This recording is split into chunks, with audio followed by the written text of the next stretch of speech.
You guys remember that first wave of the pandemic where they didn't let the maids enter the apartments and all? Yeah? That's when my mom lost it. She was like, no maid. Who do I talk to in this house?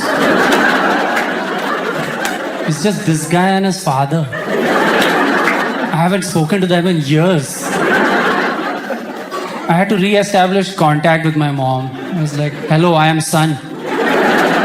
Remember you helped me pass board exams? Then we had to divide the housework up, right, between the family members. It's just 3 of us, right? My parents just gave me one task. Throughout the pandemic, I just cut onions. All day I was cutting. 3 people are eating. I didn't know how many onions you have to cut to make so much food. It just shrinks. All day kitchen was covered in onions. Looked like a Jain person's nightmare. Just onions everywhere. That's all I did. That's the only work I did in the pandemic. Because let me tell you guys about my great life choice. Just before the pandemic, I decided this is a great time to quit my day job and do comedy full time. Yeah, you know they say comedy is about timing.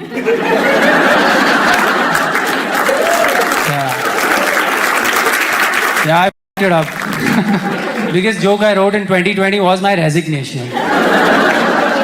My boss was laughing when I signed the papers. I mean, this was early 2020. Guys, I'm not crazy. That time there were no real signs. You know, that time maybe 3 people were coughing. Not here, in Italy. You remember when it was only in Italy, Spain? We were a bit arrogant then, right? White people, low immunity. Right? If you bathe in Bisleri, this is what happens. Come to India, drink water from potholes. We have no bodies here, only antibodies. You were arrogant then. Then what happened? The virus went and worked on itself. Came back stronger. I had quit. By then I'd already quit. I had been promoted to senior unemployed by then. I remember when I said to my parents, 1 year I'll try this, I'll quit my job. Let's see what happens. They were like, how about you keep your day job? Just follow your passion in the evening. It's very doable. Look when we are doing the show, evening.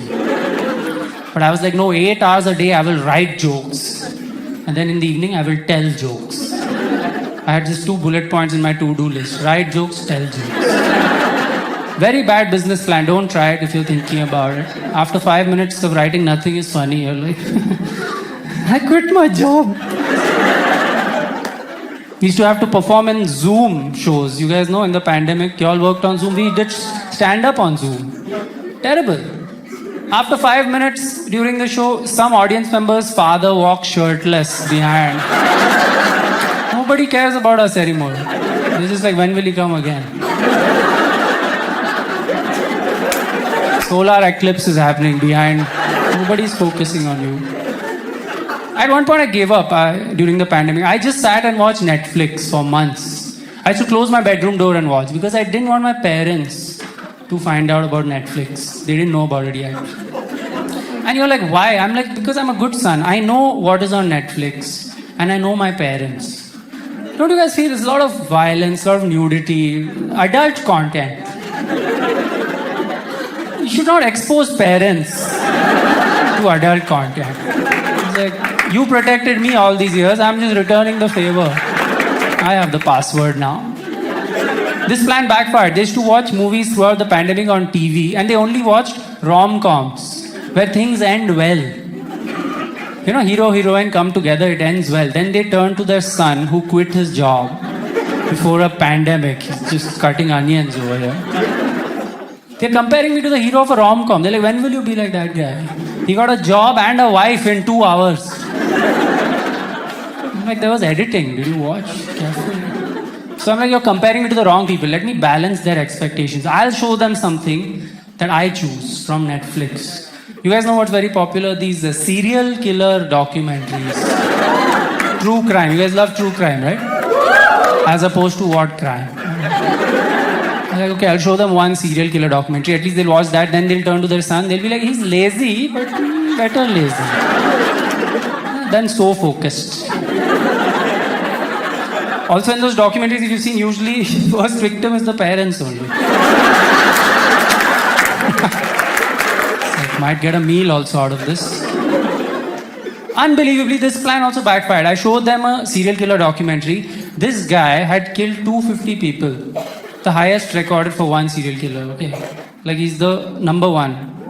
He's like the Sachin Tendulkar of serial killers. Best numbers. But he was also a doctor.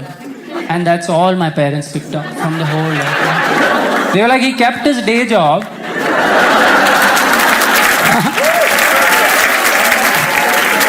He followed his passion in the evening. That's all we asked you to do. That was a real lesson for me. Indian parents are so chill. They're like, as long as you keep your day job, you kill people. Stability we need, that's all. Mental state may be unstable, that's fine. Also, one thing I learned about my parents during the pandemic, their favorite thing in the world right now is this mosquito racket. You guys have a mosquito racket? My parents love that racket. They bought two, they're playing doubles now. It's the only cardio they do. I mean, as far as I know. No, please, it's the only one. Shame on you. I'm an only child. They're not into it, clearly. Right. I don't like that racket. I think we're meant to kill mosquitoes like this. It's not a sport. It's murder. Let's stick to the task.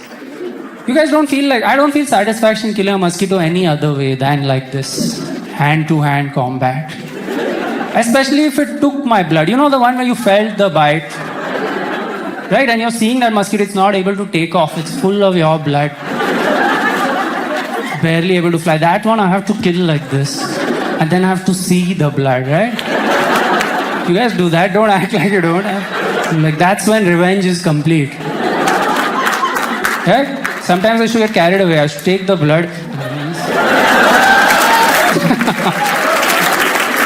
It's a warning to the other mosquitoes. Don't bite. If I kill enough, I should spell it out. Don't bite. Honestly, mosquitoes can't read. They just think there's a buffet laid out. This is the starters and main courses here.